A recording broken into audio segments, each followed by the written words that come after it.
All right, I get the go ahead. So this has been wonderful working with the World Bank, and I'm just going to start with a quick thank you to them for making this possible. And it's great to see all of you, the people that I know and the people that I haven't met before, or the people that I've been working with for years but have never met before in person. It's really great to have you here today for this event. Over 1,000 years ago, ancestral Polynesians set off in a boat in search of a place that they thought existed. And the way they did that was they followed a long-legged bird. They followed it by day by watching it in the sky, and they followed it at night, listening to its calls. These Polynesians, who we now know as Maori, found the place where they landed, which was New Zealand. It did exist.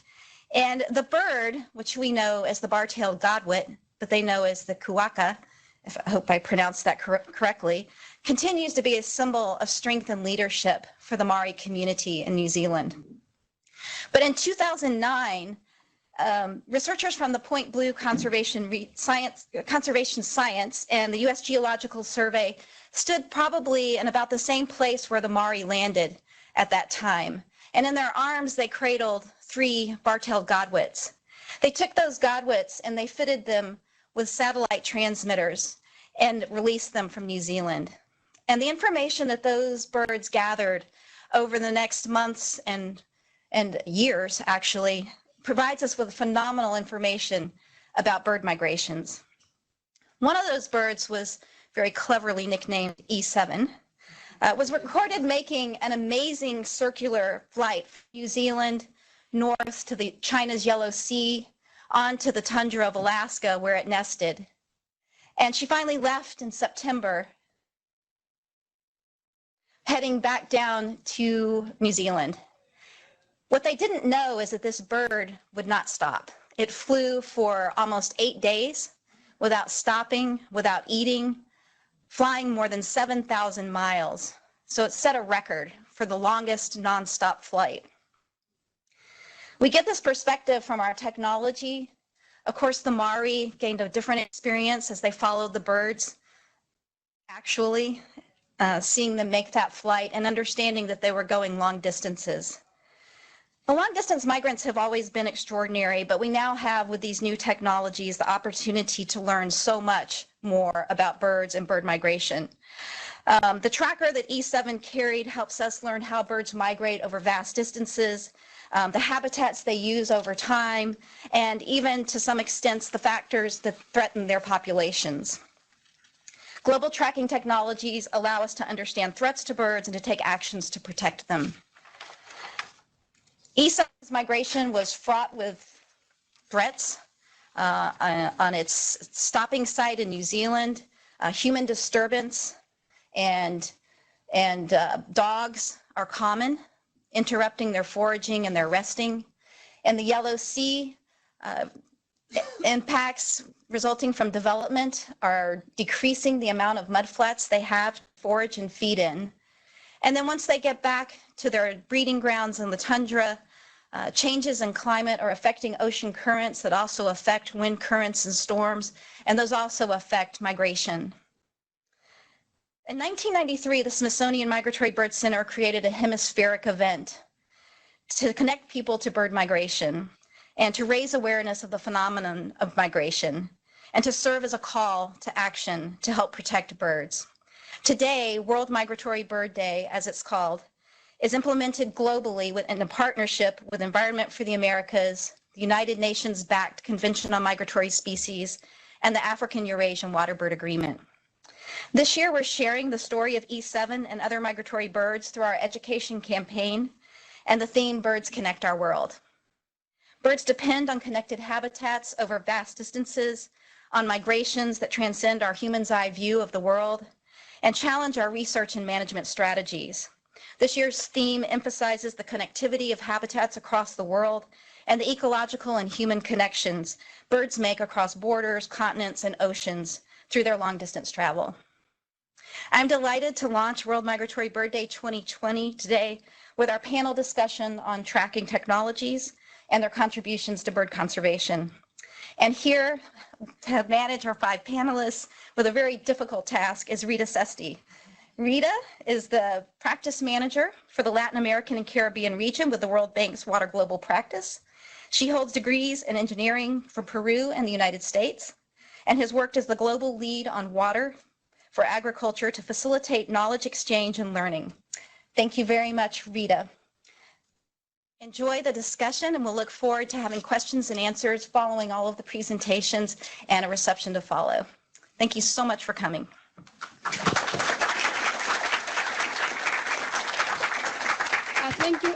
Thank you, Suzanne, for those words. And well, for all of you, happy birthday, wildlife birthday. That was 2 days ago, or 3 days ago. So some of my colleagues have been asking me if I am a bird watcher. And I'm not. I'm an inspired one. And soon I will be retiring. And that's what I promise. I will be visiting one of the national parks, the wonderful national parks that are here in the US per month. So hopefully I will complete all of them in a few years' time. But here I'm just, before I introduce the 5 wonderful speakers that we have for this afternoon, I just would like to say a few words about what the World Bank does in terms of development, environment, conservation, and biodiversity. And also to reflect a little bit of what we do in the global water practice. Some people may not see the connection, why a water person needs to be involved in this topic, but it's very important because many of the things that we do could be bad for biodiversity, but also can improve biodiversity. I just want to give you that connection. And also a little bit about the things that I have done that are very close to this, and that's why I accepted the invitation when I was asked if I would like to be the moderator. I've been with the bank for more than 30 years, and during my career, I've been working in several areas, including projects in environment. And my first project was a project in a wetlands protection in Georgia, 48,000 hectares in a wetland called Kati National Park. And that really brought me closer to the things that we do and how we can help governments really to protect this enormous ecosystem that really means a life for many people that live in this area. And then I also work in a project in Bulgaria that was protection of 2 wetlands in the northern part of Bulgaria that also related very closely to what people do, how people feel, and what we needed to do really for people to see the value of these ecosystems. For many of them were like these ecosystems that are just bringing rodents and bad smell. They didn't see the value, but during the project implementation, I think we made a difference. We worked with the community, with kids and with the teachers, trying to introduce a program really for them to connect with the biodiversity and to understand the reason why we're protecting these important ecosystems. At the end of the day, after 6 years, we completed successfully that project. And then I moved into other areas, into other parts of what we do in the bank. But just to say, the bank, our twin goals are eliminating poverty by year 2030, only 10 years to do that and to bolster prosperity. And some of you may think, okay, so you're just working on development, which still is one of our major areas, but we don't see a disconnect between development, environment, and biodiversity conservation. For us, what we see is a strong connection, especially for people that are the most vulnerable who depend from these ecosystems. So in all what we do, we really have that as a mantra. We have to ensure that what we do really protects the environment, and also if we can help governments to improve that. From the water perspective, what we do, at least from the practice that I lead, we are trying to help governments, for example, even to bring environmental flow into the developments. In some cases, you will wonder, they should have now rules or procedures or regulations on how to do it, on how to calculate, but that's not always the case. Even in the most sophisticated countries don't have that, just use rule of thumbs that really are not geared to protect the biodiversity or the ecosystems there. Also, we're trying to connect the rivers, we're trying to protect wetlands, we're trying to reduce pollution that also impacts all these ecosystems. So just to say that there is a strong connection for us. development and environment and conservation go hand to hand. And I can just give you a few examples of the things that we do, even with simple wastewater treatment plants, how we are also helping in the case of Colombia, for example, to restore 100 hectares of wetland in the middle of the city. And also in a project that we have in Argentina, the same, Rio Salado, yes, they have to improve the dredging of the river to reduce floods, but at the same time, we're helping them to understand the value of this. And sometimes these activities that we introduce in our projects don't mean a lot of money, doesn't mean a lot of investment, but it's just to changing the mind and introducing policies in the things that we do. So yes, with those reflections, just let me introduce the 5 wonderful speakers. I was asking to the organizers, are we going to have the event given the coronavirus? And no, everyone is meant to come here, and I see all of you here. Thank you very much for that. So let me just introduce, and I will introduce you all, and then we will probably go one by one as the order of the speakers. No, we have Pete Maran from Georgetown Environmental Initiative. Will be our first speaker. He's a director of Georgetown Environment Initiative. He's a Lauderdale professor in biology and environment and professor of the MacArthur School of Public Policy.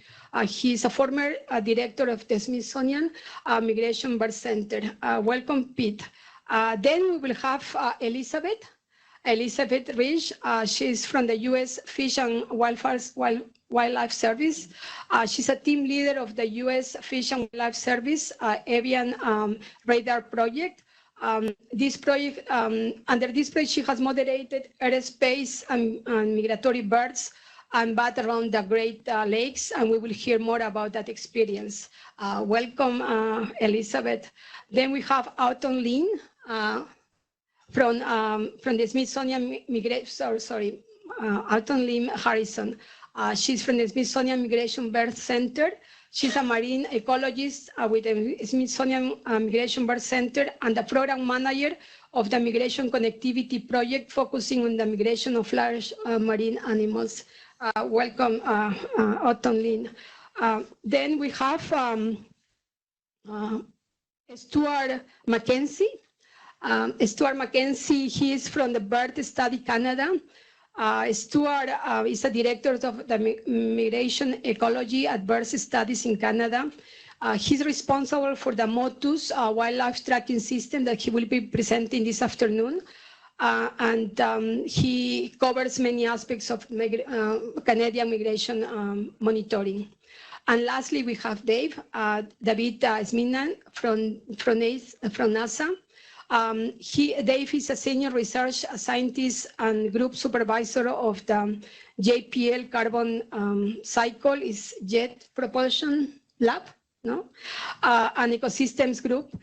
Dave has studied global ecosystems and biodiversity for many years, and is an expert of the role of ecosystems in the climate system. So let's start now with Pete. So Pete Mara, you will have 12 to 15 minutes, and we will leave questions. We will have at the end of the session a Q&A session. So just take note of your questions, and also we have few people connected via WebEx. We have a moderator who will just be passing the questions at the end of the day. Great, thanks, Rita. And thanks, Sue, and the Environment for the Americas for pulling off another wonderful migratory bird year, in fact, which is what they do every year. It seems like it's a year-long event, even though it's called a day. It's been a growing thing. It's been a wonderful thing to watch as we celebrate migratory birds. And this is especially, oh, there you are.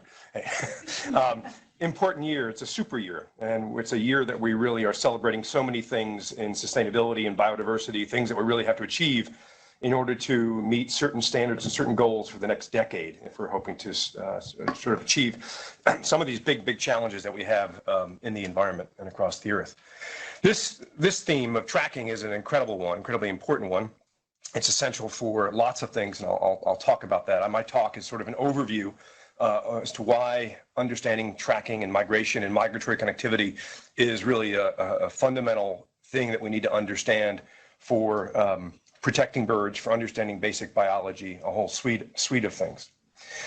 And I'm going to argue, mainly because this is what's mesmerized me for years, that migration is perhaps one of the most spectacular behaviors we see in nature. Birds move across enormous scales. Sue gave us a quick view of what the godwit does. We see these sorts of migrations in the whole suite of species.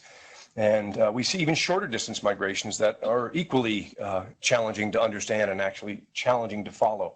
But in the US, there are about 750 to 800 species of birds, species like swifts and bobolinks and orioles and terns. The majority of these, almost 75% of these, are actually migratory species. The challenge is that even though most of these are migratory, we can't follow them. We haven't been able to follow them for most of the last, well, forever. We haven't been able to track them. And now we find ourselves in a bit of a predicament because in this paper that we published in the fall, this was Ken Rosenberg was the lead, I was an author on this paper too, many of these species, 57%, are declining, and we've seen a net population loss of almost 3 billion birds since 1970. It's 29%, about 30% total loss of what bird populations were 50 years ago or so. Again, 303 out of 529 species in decline. Species like the red knot, experiencing the eastern red knot, experiencing around a 95% decline. Cerulean warbler, 75% decline, since 1970. Rusty blackbird, about 90% decline. Because we can't follow most of these species, not just the rufous hummingbird, but many of these species, we basically don't know where they die. We don't know what's causing the mortality. And if you don't know where individuals or populations go throughout the year, basically you don't know the reasons for their decline, and then you don't know how to mitigate them. You don't know how to reverse them. It's that simple. It's a huge problem. Knowing this, back in 2009, along with a USGS collaborator who's since retired, I started something called the Migratory Connectivity Project, and Autumn Lynn is going to talk about this in detail. And it's dedicated to advancing the conservation and understanding of migratory animals throughout their full life cycle by increasing and sharing knowledge about migratory connectivity. A big part of that is tracking as many species as we possibly can and increasing our understanding of tracking technology. What is migratory connectivity? Well, it's basically the geographic and temporal linking of individuals and populations throughout their annual cycles, throughout the different parts of the year, and ultimately throughout their actual life cycles. It's fundamental. It's critical to so much of the biology that we need to understand. And yet, because we haven't known the migratory connectivity for so many species, I would argue that our understanding is still lacking in so many areas. It's critical, as I've said, to understanding where and why animals die. Just understanding population vulnerability. If you don't know where a population goes, you are not going to be able to protect them at a different time of the year. I'll show an example of this with yellow-billed cuckoo, where it's just in the past couple of years that we really know where these birds concentrate. Same is true for many species. They're potentially a big player in the spread of disease, whether it's West Nile virus in the Western Hemisphere, avian influenza, and there are probably other diseases in the future. And it's not just birds that could be spreading these diseases, contributing to the spread of the disease. And then understanding the impact of any stressor. It's hard to understand how, say, the impacts of cats at one period of the annual cycle influences their populations at another period of the annual cycle, whether it's additive or compensatory mortality. If you don't know the populations you're working with throughout the year, it's really, really challenging to put together estimates of what these mortality stressors really mean. In the past just 20 years, we've seen an incredible increase in the amount of research in migratory connectivity. This is a review that we did starting back here in a paper that we published in 2002 on migratory connectivity, why it's important. And since then, it's just the field has taken off. And I wish I could say our paper was the driver, but actually it wasn't the driver. Well, it wasn't. It was maybe a small part of the driver, but there were lots of things that were happening right around this time that really kicked off this field in a way that it hadn't been kicked off before. One of the first things that happened was West Nile virus was introduced into the Western Hemisphere. And people started to think, well, wait a minute, these birds are kind of moving around and they're moving at scales that we hadn't really thought about before. Maybe we really need to understand where these birds are going or where they're coming from and what they're carrying. So it actually stimulated lots of research and lots of understanding by people that normally wouldn't even be thinking about migration to start thinking about migration. Then H5N1 hit. And it sort of kicked it into gear even more, thinking about it. But then at the same time, there are lots of technologies that started to emerge. And people started to really understand that, wait a minute, we could really explore this and we can tell stories about this. And so lots of people have gotten into this. And I would argue this is probably, as we keep following this, it's just going to increase more and more and more. And then we may have hit the pinnacle by having this be the main theme of Migratory Bird Day. But it's been a long road. It's been about 50 years since tracking technology first started with the famous Craig heads. I don't know about you guys, but I used to love watching the Craig heads on TV. And this was sort of one of the first tracking technologies. This poor cow elk with this really primitive tracking device around its neck.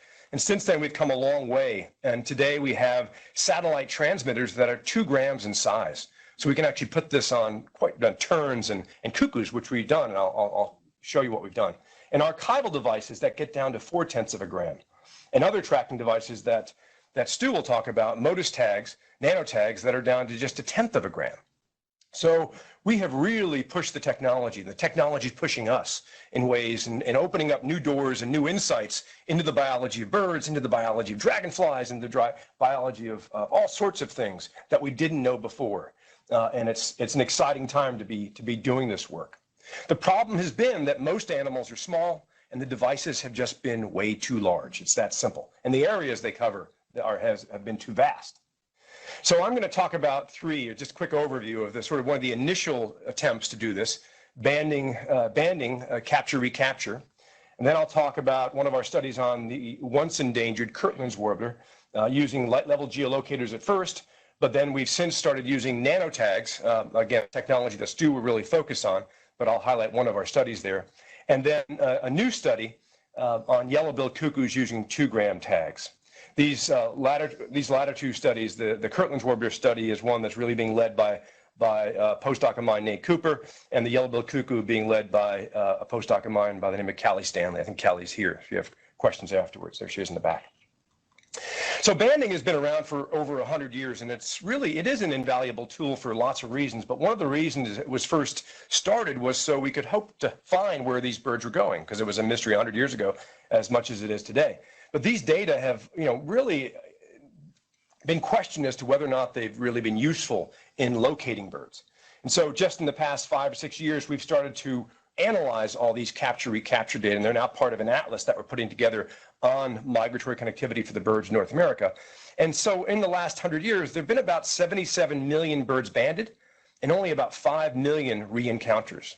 Now, when Stu talks a little bit later, think about these numbers relative to what the MODIS and nanotag system have really generated over the last, 5 years, Stu? 10 years? 5 years, yeah.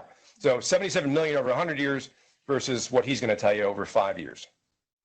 But some of the data are actually pretty cool. You'd be surprised at what the stories are telling us. This is the capture-recapture data from Brant geese. And there have been other stories like this, especially short-distance migrants that remain within North America. This is another quick story I want to tell you about the Kirtland's warbler. Of course, Kirtland's warblers were down to around 200 individuals in the 70s and early 80s, and they were then listed. We've been working on them for probably the last 15 years now, doing a lot of full annual cycle research on the species. Those, we first started putting geolocators on them, light level geolocators, which are archival devices that basically record the amount of light and time, and you have to put them on the birds. We put them on the breeding grounds, let them go, and then they go do their thing. They go down to the Bahamas. They overwinter primarily on 4 islands in the Bahamas. Then they came back, and we were able to recover about 4 of them. And we were able to sort of get some insights into the general areas these birds were going. Then what we decided to do, because they have such a restricted winter range and such a restricted breeding range, they're just in the Bahamas in the winter primarily, and just in that upper lower peninsula of Michigan, about 95% of the population anyway. We covered those areas with these MODIS antennas that Stu will be talking about again, and put these small tags on the backs of these birds. And we were then able to, so the bird has to fly around, near the antenna. It doesn't necessarily transmit to some extraterrestrial thing. It flies near the antenna, pings the antenna, and we know the bird went through that area. So we can actually work on the same birds in the winter and the summer. And what I'm going to show you here is not some long distance migration from the Bahamas to Michigan. What I'm going to show you is sort of a different scale of things. This is back in the breeding grounds. And each of these birds are birds that are arriving from the Bahamas. We tag them in the Bahamas. But these are each breeding birds going back to the breeding grounds, and they're just starting to settle. This is May 18th, May 19th. They're getting onto their breeding territories. Each one of these is a bird. Each one of these squares is a little pocket of jack pine forest. It could be 10 to 25 hectares. What's really cool here is these birds are settling, and they're starting to nest. It's late May. They're settling, and they're on their territories. Some are incubating, some are singing males, but then something starts to happen. Birds start to move, birds start to shift. They might have a failed nest, and one or two birds might take off and move 10, 20, 50 kilometers. These are normally movements that we cannot watch because we're only watching with binoculars. Once a bird goes 10 meters, we're out of luck. But now, because we have tags on their back, we can track them over these smaller spatial scales that we were never able to track before. Many of these birds are actually unmated birds. So these are what we've always called floaters, but again, we've not known the scale at which they move. But because each of these black dots, these are antennas, we are now starting to see and understand how much movement is actually taking place within an area like the upper lower peninsula of Michigan. Again, not a vast migration, but still a really important part of the life history of this species that we would not have had any insight into unless we had something like these nanotags. The other story I want to tell you about is about the yellow-billed cuckoo. Yellow-billed cuckoo is unfortunately a species that's declining almost over its entire range. The western cuckoo is pretty much extirpated now, except in a few spots in the southwest. They're still seen in a few states in the west. And then, whoopsies, did I screw something up here? Hello? Our core values are impact, integrity, respect, and teamwork. And innovation, which is what I'm about to do right now. So these yellow-billed cuckoos are actually declining by, keep going. Their entire, most of their eastern range is red. And again, it's one of these cases of where we don't really understand what's causing these species to decline. Keep going. I'll take over. Thank you. Perfect. You get to see the bird take off again. And so just this past year, Cali put 2-gram satellite transmitters on their backs. These are the smallest satellite transmitters available. That means that they transmit to a satellite, and then we can sit at our computer and drink a glass of wine and get the data. But we really had no idea. We knew the general ranges of these species, but the general range was thought to be South America. And you'll see these western birds where they were deployed in the east at 5 different sites. Look at the differences in migration timing from the eastern populations to the western populations. Western populations in red sneaking down. But they really, except for these 2 birds that eventually come back, they're concentrating in an area right around here. It's a very small area from across their range. And so when you start to dig down into that area, what you see is this is an area known as the Gran Chaco. And it has been under intense agricultural intensification probably for the last 20 years. And we think we found the smoking gun in this situation. We're now about to start digging down a little deeper. One of the interesting things that we found, and it's certainly from a small sample size of birds, but Callie's going to be heading out again this year with a team to put more tags out, is that the eastern populations, eastern's in green, right, Callie? Yeah.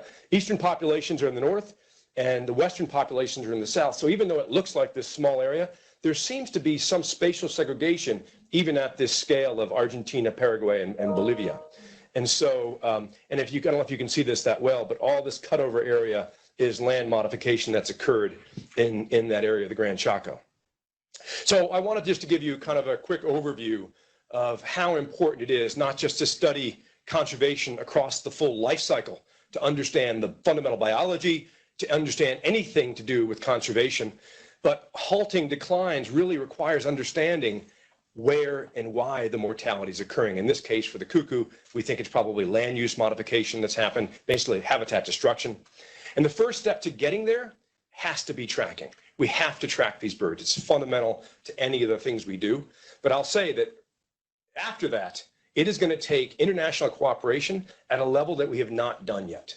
It really does. We're going to have to be, in the next decade, we're going to have to enter into a new stage of how we build treaties, how we cooperate, how we work with other countries to start tackling these problems in ways that we haven't done before. Thank you.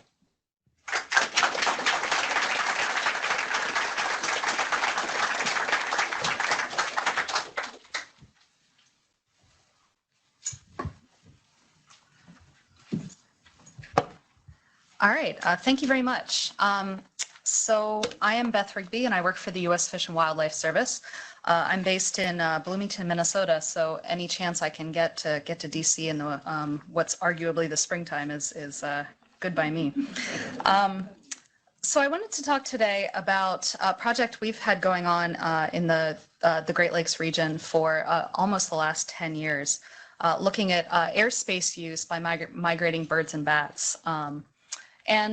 When you think of the Great Lakes, people start usually by thinking about them as an aquatic resource. The Great Lakes include about a fifth of all of the fresh water on the surface of the earth.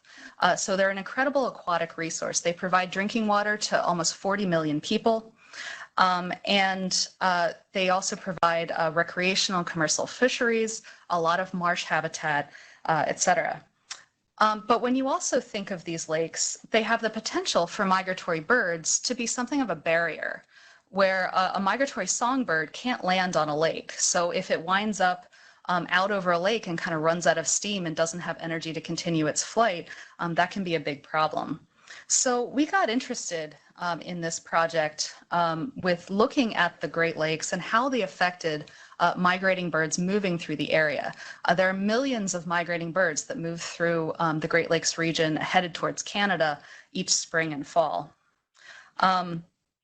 And there's also a lot of people in this area. There are some major metropolitan areas. Chicago, Toronto, Detroit, and Cleveland are all Great Lakes adjacent, and there's a lot of human impacts on the lakes. There's a lot of development, from urban development and industrial development to wind energy as well. There are some wind farms along the lakes which have the potential to impact migratory birds. And there are offshore wind energy facilities that have been proposed. There aren't any constructed yet, but I wouldn't be surprised if we see them within the next 10 years or so. So developing in these areas requires an understanding of the natural resources that are going to be affected. And we wanted to provide more information to the people who are making these decisions so that they can have the best information for choosing where to develop and where to have conservation projects, for example. And when you start thinking about, should I build here, should I build there, should I restore this marsh or that marsh, you usually think about looking at something like an aerial image. Which will tell you, this area over here is maybe agricultural land and that area over there is a forest or a marsh. But we wanted to think more about the airspace that these migratory birds are moving through. For a migratory bird that's making a long distance movement, they don't necessarily care what's underneath them. Their habitat for the time being is moving through this airspace. And that airspace, if it has obstacles, say large buildings, for example, it can potentially provide a threat to them. There's also the complicating factor that a lot of these migratory birds are moving at night. And when we go out and do, say, a breeding bird survey, we're usually going out and looking and listening for birds to write down what species there are and to use that to get an idea of what's there.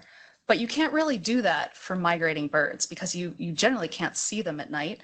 And they don't vocalize the same way they do on the breeding territories either. So we turn to avian radar.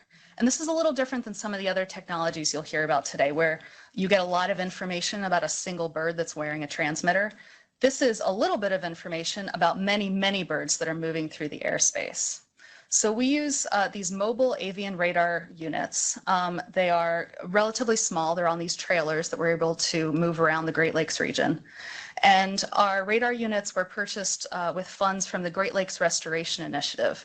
That's a congressionally appropriated initiative that has been going on for about 10 years now and is geared towards improving the natural resources of the Great Lakes area.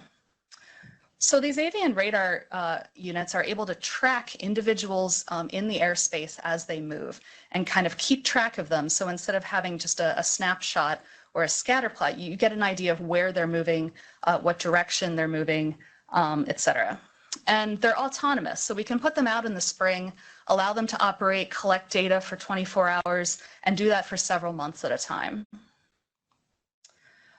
The radar beam, it works in two directions. There's spinning radar units that one is vertical and one is horizontal. And they extend about 2 miles in each direction. The horizontal radar is useful for learning about behavior of migrants, usually the direction that they're moving. And the vertical radar is much better at estimating the magnitude of the migration, how many individuals are moving through the airspace and at what altitude they're moving. So I'll give you an idea of what some of these data look like. If you can see some of the tracks on the left, this is data that was taken near Chicago. And you can see in bright colors, this color wheel is going to indicate the direction of movement for the migrants. And if you look at this first image, you probably won't see very much going on. This is taken right before sunset.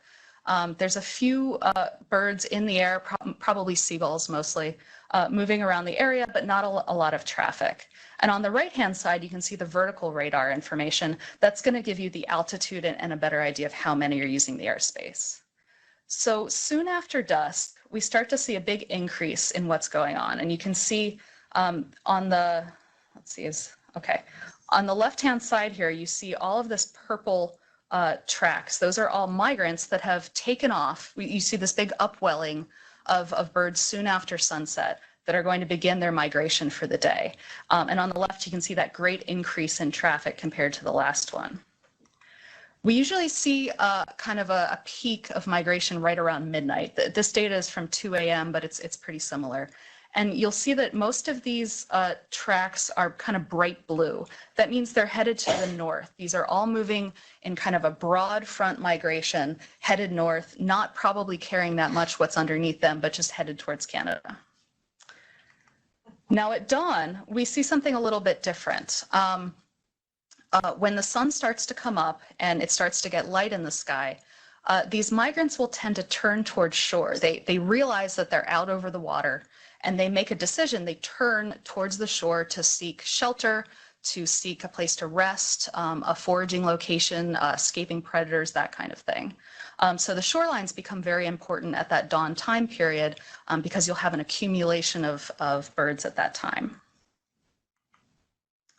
So these are the locations around the Great Lakes that we've taken data so far. And the green sites are where we've gone in the springtime, and the orange ones are where we've been in the fall. So we have pretty good spatial coverage of the Great Lakes Basin at this point. And originally, our goal was to provide site-specific information. So if you really wanted to know a lot about, say, Green Bay, Wisconsin, because you had a project that might be in that area, we produced reports and kind of seasonal information to give a lot of information about one site, which was a great place to start, I think. But more recently, we've been trying to get a more cohesive view of migration in the basin. So this is kind of the beginning of that. We've been putting together the Great Lakes airspace map that will encompass the entire region and give an idea of what's going on with migration. So these arrows indicate the main direction of travel during the springtime. I don't have time to get into the fall today, so I'll just focus on spring. This is the mean direction of travel during the spring, and you can see that there's kind of a bifurcation going on, where in the east, birds are angling over to the east, and in the west, they're angling over to the west. And the Great Lakes are kind of splitting the stream of migratory birds as they're coming through, with less than expected abundance of migratory birds, say, in the middle here in Michigan and on the UP. We can also look at the abundance of birds, or the number of birds that are moving through. And we can use what we call the target passage rate, which gives an index to migration activity. And the larger size circles here indicate a larger number of birds moving through. So you can start to get an idea of where these hotspots are, where the real intensity is. And we have a lot of activity in Chicago and in the Western Great Lakes. We also wanted to try to fill in the spaces here and interpolate between these locations. So our newest project has been building a model to try and interpolate between the sites and use land cover data and a couple of other predictors to try and fill in that information in a predictive sense. So this is the predicted migratory intensity that we would expect to see in the Great Lakes in the spring. with the warmer colors, this redder color, indicating a higher migration intensity, and the white indicating a lower migration intensity. So already you can see how important the Chicago area is in this situation, and also over here on the west side of Lake Superior. And the fall pattern is completely different. We see a much different story in the fall. So they are using different paths to move through the area depending on the season. We've also tried to be explicit about the uncertainty that's involved in this. That interpolating between these sites and using these predictors does have a fair amount of uncertainty that goes with it. And basically for higher intensity sites, when migration intensity is greater, the uncertainty is also greater too. So we just want to be explicit about that. And the darker colors here indicate greater uncertainty in these estimates. So now as we move forward, I have to address kind of one of the radar elephants in the room, which is that I talk about migrants a lot, and I might talk about targets a lot, but we don't know what species any of these are. We can't even tell if they're birds or bats. Due to the wavelength of our radar, we are able to filter out insects and rain, and with the algorithm, we can also filter out like airplanes because they move way faster than any migrant would. But we don't know what species they are, and they do kind of lump birds and bats together. So to try and get at some of those questions that might require an understanding of what the species are, we've had to collaborate with outside sources. So we've worked a little bit with Pete at the Smithsonian, working with some other weather radar data and using that to try and clear up some of our information. And we've worked with the Cleveland Natural History Museum and Lights Out Cleveland, which is an Audubon initiative. They've been interested in looking at fatality events that occasionally happen when you have bird strikes into buildings. We had our radar in Cleveland in, I think, spring 2017, when they had one of these bird fatality events. That had several hundred bird strikes in one night, and are interested in finding out, what might have caused that. What can you see on the radar that might explain? Was it, weather conditions, or were they flying at a low altitude? So we're excited about exploring that possibility too. And I know this is World Migratory Bird Day, but I'd be remiss if I didn't mention bats just a little bit. At Fish and Wildlife Service, we are concerned about bats. There are some Midwestern bats that are listed as threatened or endangered under the Endangered Species Act. So we do get involved with bats a fair bit. And there are also some indications that migratory tree bats may be having some population problems too. So we're working with the University of Minnesota to put out acoustic monitors to investigate bat activity around the Great Lakes as well. And the interesting thing about that is that the acoustic monitors are species specific, so we can hone in on where these bats are using around the Great Lakes as well. So we hope that all of this information will be useful to our stakeholders making these development decisions, and that all of this can be useful in the future for better managing natural resources and human development. And thank you.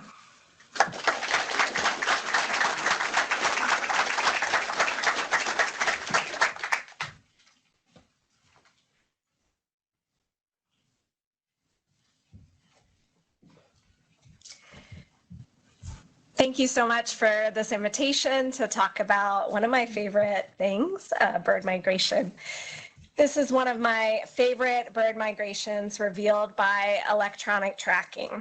The amazing journeys of sooty shearwaters from their breeding sites in New Zealand up to their foraging sites in Russia, Japan, California, and Alaska in a cycle of endless summer.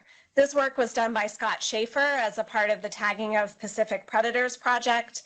And these birds visited 37 different countries during their migration, some of my own research really showing us how birds connect our world. During the past 15 years, I've worked as a part of two different really large-scale hemispheric oceanic basin scale tracking projects. First, the Tagging of Pacific Predators project, and for the past 5 years as the program manager for the Migratory Connectivity Project at the Smithsonian Migratory Bird Center. TOP was really the first tracking project of its kind, And I'll share with you today how knowledge from that project actually made it into global policy, and then end with how we are working toward a similar impact with the Migratory Connectivity Project. TOP was unprecedented. It started in the year 2000, an ambitious multi-taxa animal tracking project at an ocean basin scale, founded by Dan Costa, who's a pinniped physiologist, and Barbara Block, a tuna physiologist. Scott Schaefer led up the seabird work. And over 10 years, we tracked a community of ocean megafauna. Dozens of biologists discovered the migratory cycles of whales, seals, turtles, sharks, and of course, seabirds in the Pacific Ocean. The project also inspired a lot of new technological innovations and attachment methods to attach tags to slippery marine animals. And really the technology evolved with the project. So here are a range of some of the tags that came of age during the TOP project. During the 10-year period, over 4,000 individuals were tagged, which amounted to over 260,000 tracking days of 23 species. 3 of these species were seabirds. Pictured in this map, the big map here, are all of the locations we recorded from Laysan albatross, black-footed albatross, and sooty shearwater. During TOP, over 200 scientific publications were published, including the synthesis paper in Nature in 2011 and Scott Schaefer's work on sooty shearwaters. But one scientific result that came from this project that ultimately was relevant to global policy was this one. Michelle Kappas' work studying Laysan albatross and black-footed albatross from the Hawaiian Islands. Although albatrosses normally range across the entire North Pacific during their post-breeding migrations, during breeding they are restricted to closer to the colony to lay their egg and incubate their chick. And she found that the 2 species segregate their foraging locations by sea surface temperature. Laysan albatrosses forage in colder water, black-footed albatrosses in warmer water. And these patterns were consistent over years. So this all came from tracking data. And I'll carry this through to policy in a few slides. Around the time that TOP scientific work was winding down, which was around 2010, 2011, global policy initiatives were really ramping up. The Convention on Biological Diversity and synthesis groups like the Global Ocean Biodiversity Initiative were really eager to use the suddenly vast store of animal movement data in the ocean. So TOP produced a lot of amazing scientific insights that were published in recognizable journals, but to get the work considered in policy took very personal involvement from a number of us, and really about 10 years. It's still happening. One of the first efforts to integrate movement data with other oceanographic data and biogeographic data in the ocean was led by the Convention on Biological Diversity. About a year after finishing my PhD, I was invited as a scientific expert to represent TOP and BirdLife International at a convention workshop in Russia. And the idea was to use all of the available scientific information from tracking studies to identify where are the important places in the ocean. On land, we can see important places with binoculars, but a lot of important places in the ocean are either underwater or very far away from us. So this was the goal. Those making decisions around the room were primarily government ministers. Ministers of fisheries, for example, are ministers of the environment, not scientists. And there were only 2 scientists in the room. Shown here again are all of the locations that I brought to the workshop for Laysan and black-footed albatross. And recall from Michelle Kappas' work that during breeding, the 2 species segregate into different sea surface temperature bands. I then summarized these locations into density distributions for the purpose of the workshop, so showing where these species really spend their time. And in this same area, there is really high fishing effort. So the map on the lower left shows the number of hooks over the same decade that these birds were tracked, showing really high fishing effort in the same places that the birds feed during their egg-laying and incubation period.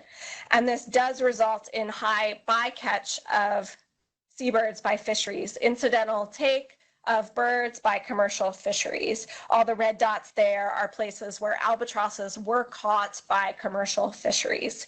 So we see an important place for two endangered or threatened species, high threat due to fisheries. And so I put forward this example as a very important place in the North Pacific Ocean for these species. I had to write a formal submission, and we spent a lot of time debating this. So I presented the science, and of course, most of the room was comprised of fisheries ministers who didn't want this place entered into the official record on the Convention on Biological Diversity, seeing it as a precursor to perhaps a future protected area.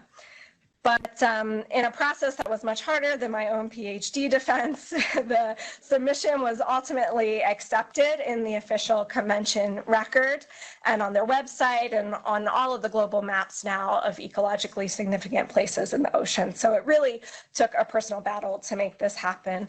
And the top is my very scientific home range analysis, and you see the translation of that into policy on the bottom plot showing Laysan albatross, polygon on the top, and then black-footed. This is much easier to govern in the ocean than a wiggly polygon. In subsequent research, the top team and I used tracking data to describe which countries have responsibility for managing migratory seabirds throughout their annual cycles, and also when birds are most likely to be in the high seas, which is still a global commons. So predicting when during the year Laysan albatross would be in Russia or Alaska or the high seas. And because of this research, I was then invited to present it at the United Nations during negotiations to craft a new treaty. In 2018, 18 years after the start of TOP, it's a long road, people, the efforts to track individual birds throughout their migrations found their way into the highest levels of global policy. This is me using a simple infographic to present the results of our research at the General Assembly of the United Nations, a pretty wild experience. That was 2 years ago, and in just a few weeks, the last meeting of negotiations for this new ocean treaty will be wrapping up, and the first draft of text is now available. So Pete mentioned that these international efforts and treaties haven't really been happening, but I think in the ocean they are. And the history of TOP serves as a very strong model and inspiration for what we can accomplish globally for birds, and the impact that we are hoping to have with the Migratory Connectivity Project that Pete founded and introduced. Advancements in engineering to miniaturize tracking tags has facilitated a period of rapid scientific discovery and brings us out of the realm of the big birds like albatrosses to the smallest species. Our primary goals are to discover unknown migrations and to also focus our efforts on conducting migratory connectivity research on species of conservation concern. We encourage and support and test new tracking technologies, and of course, share compelling migration stories, including an upcoming book, volume of books, The Atlas of Migratory Connectivity for the Birds of North America. We've led 23 expeditions since 2014 in Canada, throughout the United States, Colombia, Argentina, and this has all been in partnership with over 50 different collaborators, some of you in the room. This project would not happen without all of these collaborators. We have also tracked 23 species to date and have deployed over 650 tracking devices. And this amounts to 1.6 million bird locations, more every day. This map doesn't even show the 50 or so Arctic terns that we've tracked through both the Atlantic and the Pacific. And so for the next couple of slides, I'll just give you some of the hot off the press projects that were designed to directly inform management. Couple of examples. First, our study of common nighthawks. The paper that Pete mentioned by Ken and Pete and others estimated that 26 million common nighthawks have been lost since 1970. And the map on the lower right shows population trends throughout their breeding habitat, with some populations declining and some populations, we think, fairly stable. Ellie Knight is a PhD candidate at the University of Alberta who has been leading the project to discover the migratory connectivity of common nighthawks throughout their range and to estimate what conditions are contributing to these different population trends. She submitted the paper about a month ago, so it's in review. If the reviewer's in the room, treat it kindly. These are some of the initial results. Really what she found after organizing partners across the US and Canada to deploy the smallest GPS transmitting tags available is that populations are actually mixing along a fairly common but broad migration route, and they're also mixing in overwintering areas.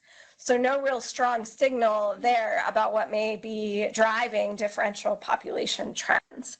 But she's done something kind of unique in looking at the temporal migratory connectivity and found that there's population-specific timing and when populations cross the Gulf of Mexico. So they cross at different times, which means they may be subject to different environmental factors. And this beautiful Pacific loon pictured here, we collaborated with USGS Alaska Science Center to track Pacific loons for the very first time. They had already been studying red-throated loons and yellow-billed loons, and I got to work on this project. And our first study was looking at movements of loons along the north slope of Alaska, specifically to inform management guidelines in the National Petroleum Reserve, to assess how appropriate existing management guidelines that weren't based on data, how appropriate are they? We did a lot of home range models during the nesting season. So management guidelines require a buffer around yellow-billed loon nest, a species of conservation concern. And using all of our movement data, we actually found that that management guideline was appropriate for yellow-billed loon nesting home ranges. If it ever needed to be extended to Pacific loons or red-throated loons, it would also be appropriate. So using data to actually ground truth some of the management guidelines that are chosen. And this paper just came out this week. It's open access in global ecology and conservation. Our follow-up study will be expanding beyond their breeding habitat to look at environmental drivers of this amazing migratory divide of Pacific loons, where the same species from the same US state of Alaska migrate to very different places, different sides of the ocean. And we'll be putting together migration data from all of our species to look at this. And so I began this talk with one of my favorite examples of how birds connect our world, and I'll end with my new favorite, species that I have been studying together with Environment Canada and USGS, the black-bellied plover. Before 2014, only 2 band returns could connect breeding sites to their overwintering sites. That's that lower left map.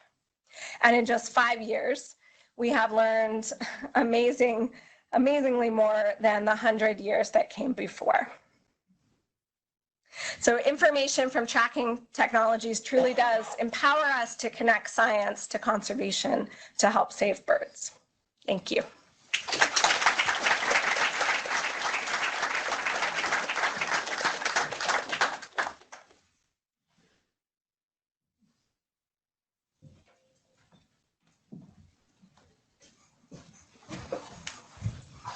Great. Hi, thank you, everybody. I couldn't have asked for better introductory talks, which will save me a lot of time and allow me to chatter about other stuff. So I'm going to introduce you, many of you may be familiar with MODIS, but I'm going to spend a lot of time introducing you to the system, and then some examples of how it's being applied specifically to conservation. So the MODIS wildlife tracking system, working collaboratively to cover more ground. Philosophically, we started MODIS with the idea that everybody should be working together. And as you'll see, I'll show you some results of that philosophy. I must preface that all of the logos throughout were removed for some reason, so I apologize to all my collaborators where they may have been left out.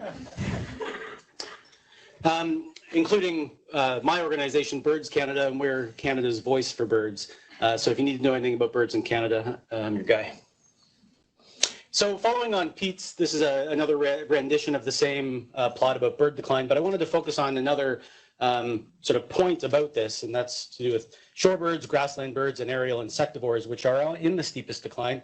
Those sort of three groups are also groups that tend to migrate the farthest, and they're also comprised of birds that are smaller, that require different tracking technologies to reside. And this is from the State of Canada's birds.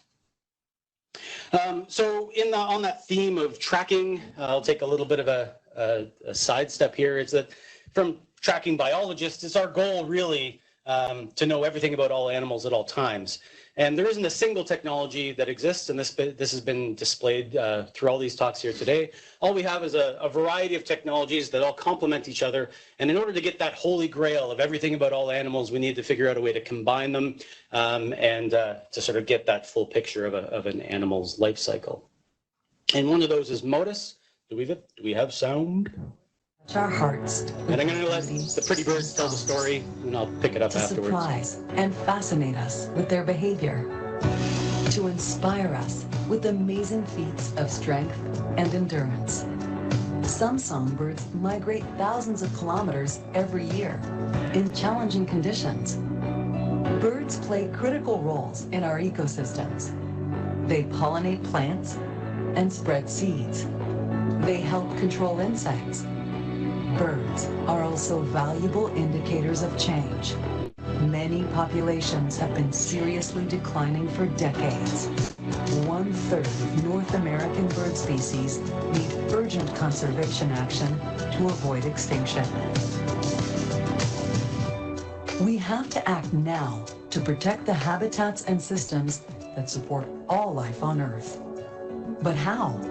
Scientists must unlock the mysteries of migratory birds and study their movements on breeding grounds, along migration routes, and in wintering areas.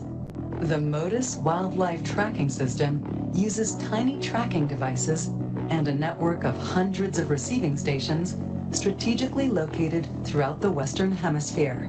MODIS is yielding spectacular discoveries. Now, researchers can safely track bird movements over vast distances and with incredible detail to pinpoint the greatest threats to vulnerable species. The results help us identify conservation priorities and direct efforts and funds for maximum impact. We have the power to make a big difference with your support. So there's lots of repetition in the themes here, just focusing on the importance of birds, but the pretty birds tell the story better than I do.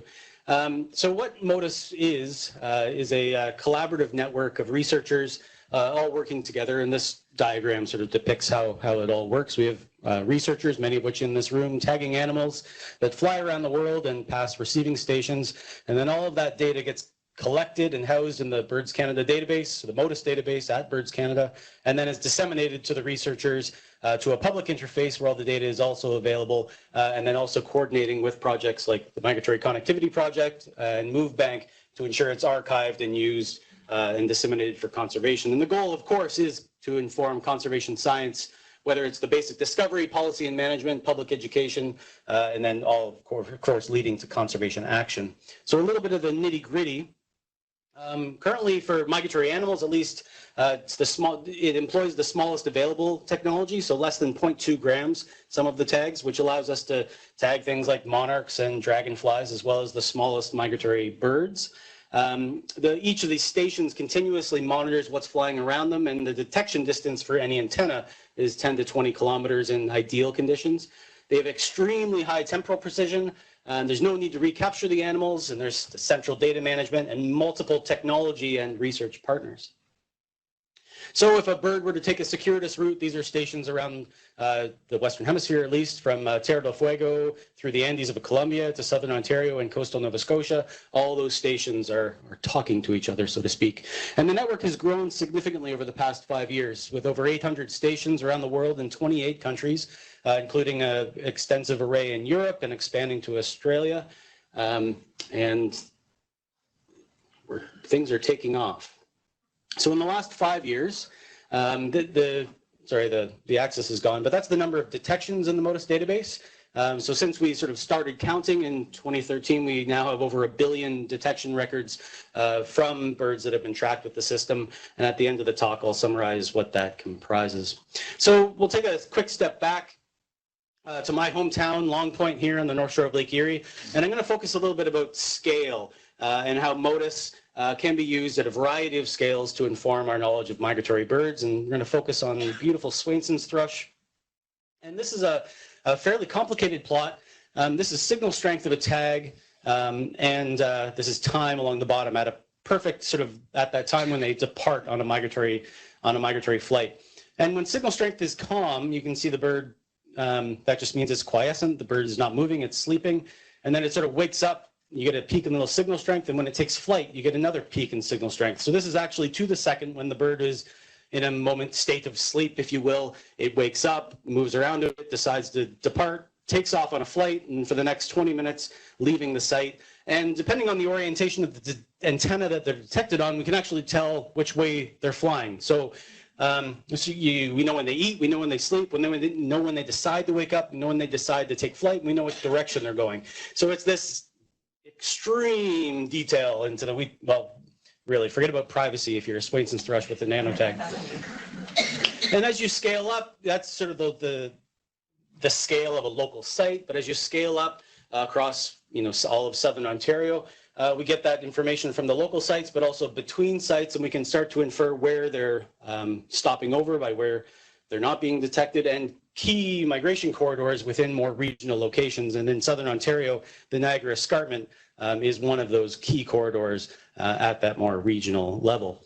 And we can take a step back and scale up even farther. Again, this is all the same technology, the same tags on different individuals. And these are birds leaving the overwintering sites in Colombia. So those are Swainson's thrush in orange, leaving there a little hard to see.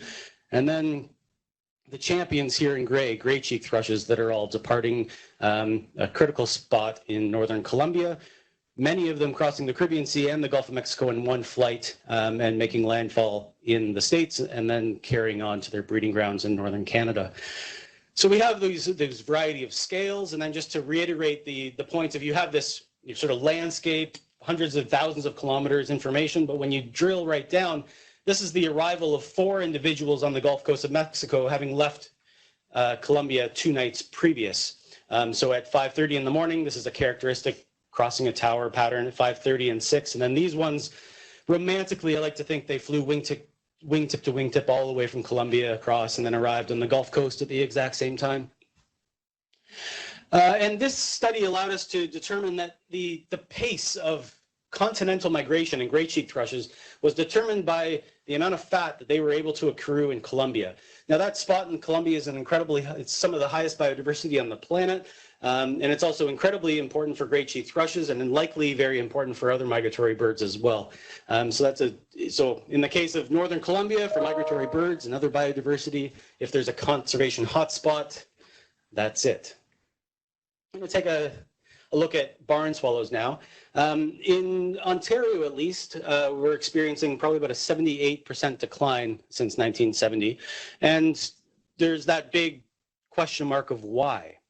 So one of the theories that's being investigated is the role of post-breeding dispersal, or the survival of young after they leave the nest before they embark on migration, and what role that plays in the annual cycle and sort of the level of mortality that Pete addressed earlier. So these are birds that were tagged young birds post-breeding, and this is just the post-breeding period. That's the hundreds of kilometers sort of circumnavigating the province before migration. Those are 2 examples of just that exploratory behavior.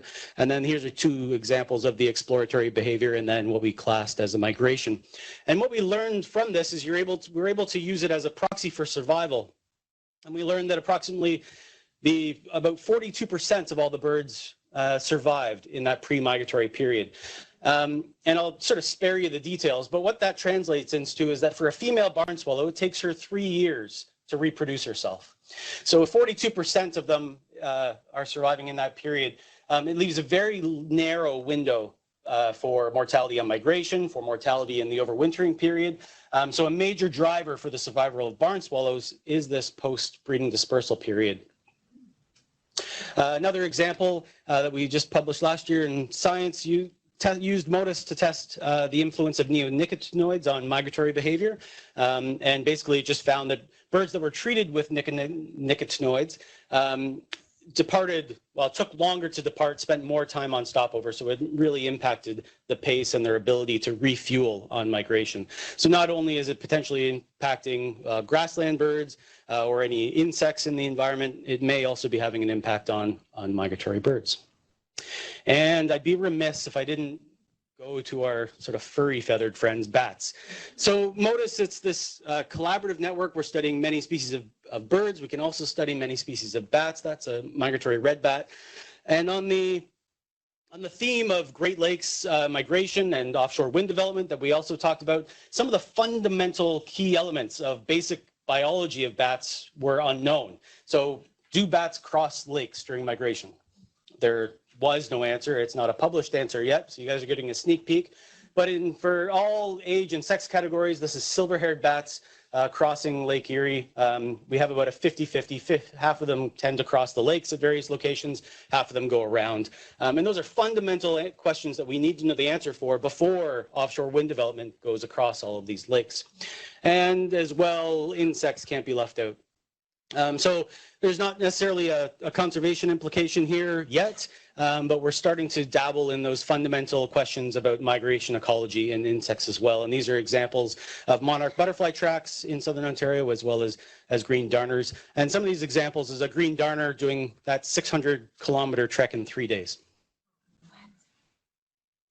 So MODIS is, in its entirety, it's community science. You have a community of researchers working around the world under a common framework. Their research stations are supporting their own research, but they may be supporting 10 other projects that they were unaware of until they see the published paper and realize, oh, those flew over my stations. It's operating on 4 continents, 28 countries, more than 800 stations. We've tagged over 200 species to date. There's 22,000 animals in the database, and that, as I mentioned before, has resulted in close to 1 billion detections. Over 300 projects now, and close to 1,000 collaborators, and that includes the universities and government and non-government organizations, as well as landowners. It really is, I gotta say it again, community science. And we're nearing the 100 publication mark. And I think we'll get there pretty quick. So that's my time. And just for some fun, a Canada warbler that's leaving Colombia with a nanotag. Thank you very much.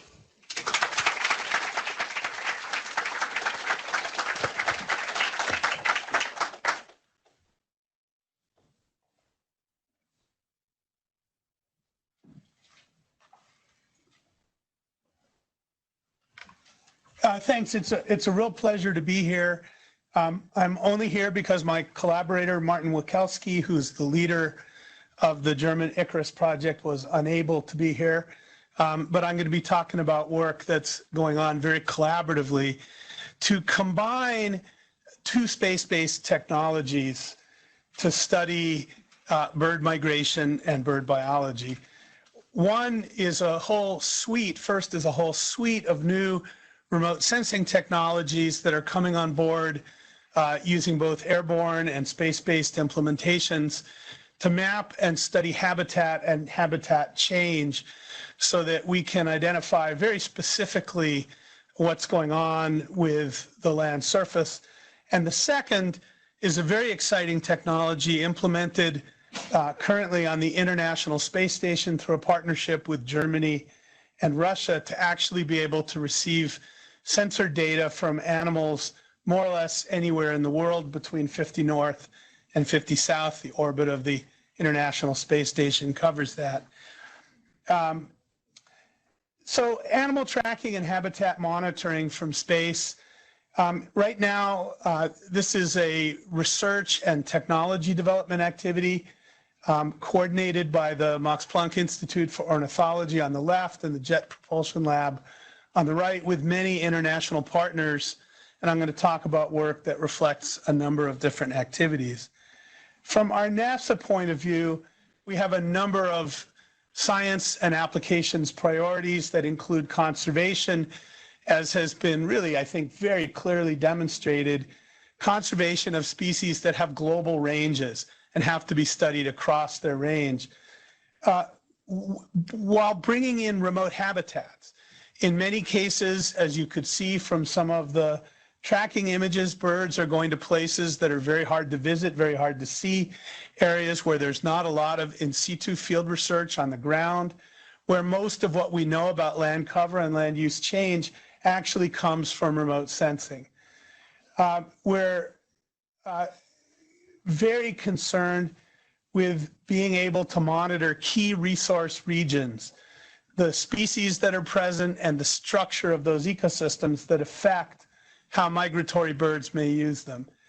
As several people have mentioned, animal-borne disease is an increasing concern, both for the health of animal populations and for the health of human populations. And monitoring of both habitat and movement is critical for understanding that. And finally, something that I think has been mentioned, but perhaps not emphasized as much as I would have, migratory species provide really essential ecosystem services. And this is, I think, increasingly becoming obvious with the decline of, for example, pollinating species. But this is really emerging as a much more important subject, and one which this combination of tracking and habitat is really ideal for studying. Now, this is just an image of migration. You've seen many of them like this, but in this case, it's superimposed on the time series of phenology from the MODIS satellite. And the point that I want to make here is that birds are moving to their own calendar, but we're able to observe from space some of the cues to that calendar. In this case, the greening of vegetation, the receding of seasonal snow cover, and if you look at this over longer periods of time, changes to the vegetation that occur through disturbance, for example, changes to fire frequency, and of course, harvesting, land use change, and agriculture. So these new technologies provide new views of global phenomena. And I just want to use this to sort of flag three key resources that we have. First, the International Space Station, which has become more and more important as a laboratory for new technologies for studying the Earth. We can put instruments up there relatively quickly. I'm going to hate myself for saying this, relatively inexpensively, despite the fact that the numbers are still rather breathtaking. They're less breathtaking. And finally, international partnership, and I'm just illustrating this through an image of the GRACE mission, which actually measures things like ocean currents and groundwater storage, but which we're examining as a platform for next generation animal tracking from space. Now, one of the most important technologies that we have for habitat mapping over large areas is LiDAR imaging, which can reconstruct through the 3D structure of a forest. It can tell us about layering in the vertical, but it can also tell us about gaps, edges, and heterogeneity. And we're now implementing that from space with a mission that was launched not long ago called JEDI, which has nothing to do with Star Wars. It's the Global Ecosystem Dynamics Investigator, and it's providing extraordinary data. So here, this is just an image that one of my young colleagues put together. On the left is the way in which JEDI over 2 years would sample a forest, in this case in the Sierra Nevada. On the right, you can see the reconstruction of that forest from airborne laser scanning, which provides a complete 3D wall-to-wall view of the forest, with the little red profile showing the sampling that we'll get over about a 2-year period from space. Now, that doesn't look so great if you're thinking about managing a few hectares, but imagine now having that data globally, everywhere between 50 North and 50 South, many critical habitats. We will now have much more structural information than we've ever had before. Imaging spectroscopy is another new technology that goes beyond the sort of greenness images that we've seen to actually be able to characterize some of the key chemical characteristics of vegetation that define plant species. These are just some images showing on the bottom what the spectra of these different surfaces look like. We can characterize the composition of ecosystems, sometimes down to individual species. We can almost always differentiate between different agricultural crops. In some cases, we can tell the difference between different varieties of crops. We can do the same thing in the coastal ocean and provide tremendous information on habitat for birds that use the coastal zone. And I should mention, I don't have a good image of it here, we can actually image plastic pollution in the water column and on the shore when it's in reasonably high concentrations, as well as providing a lot of geological background. This is a comparison, but this is just for an area in Southern California, showing what our current mapping technology shows, basically mapping this entire area as chaparral. In contrast, on the right, what we can show with spectroscopy and LiDAR fusion is an almost species by species mapping of habitat. And we've used this in a project together with Environment for the Americas to actually look at post-fire succession, where you can see during the first 4 or 5 years after the fire, dominance by invasive grasses that are very deleterious for biodiversity, followed by an epic drought, the epic California drought of the 20 teens, during which actually this system self-restored to natural chaparral habitat, and coordinated avian surveys actually showed the development of the critical habitat, in this case for hummingbirds, who depend on some of the flowering species that again recovered over this decadal period. I should tell you, right as this study concluded, this area burned again. We've also been using a combination of spectroscopy and thermal imaging, in this case to combine information about vegetation on the left, high vegetation, on the right, low vegetation, and temperature to look at microhabitat within urban areas. And we've begun to do avian surveys that are mapped into this thermal environment within Los Angeles to look at how birds are using, this is with collaborators at UCLA, to look at how birds are using this combination of vegetation and heat to sort out where they go. Now I want to talk about Icarus. Martin's part of this talk. Icarus is on the International Space Station. It's a partnership between the Russian Space Agency, Roscosmos, the German Space Agency, and the Max Planck Society. You can see the two antennas there. They cover a very wide swath, and they create a very new capability with rather small tags. Right now, they're about 5 grams. We think they'll soon be 2 grams, and we have a technology advancement that will bring them to under 1 gram. And they're not just location tags. They do have a GPS receiver, so the bird knows where it is from its relationship to space continuously. The Icarus antenna does not determine the location. In fact, as the space station passes over, the bird basically tweets the space station with a time series of locations and other sensor readouts. And this system is just becoming operational. This is what an Icarus tag looks like. Martin on the left, his colleague on the right.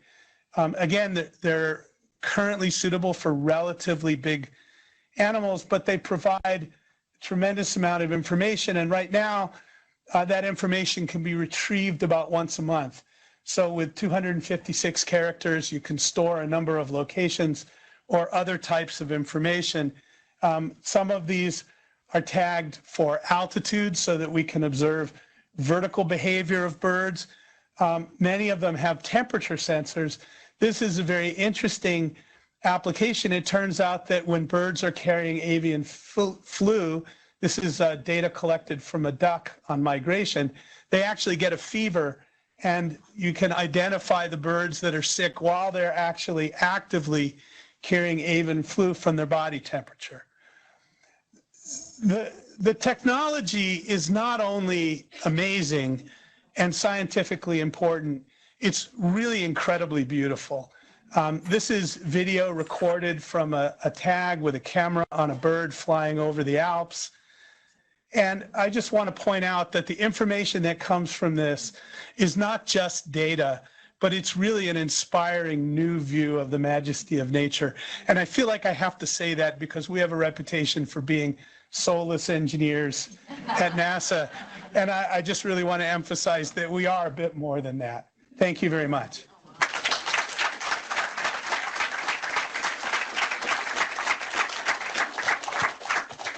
So really wonderful. I think the 5 of you were really excellent in all these talks, and I'm sure that many of you have questions for them.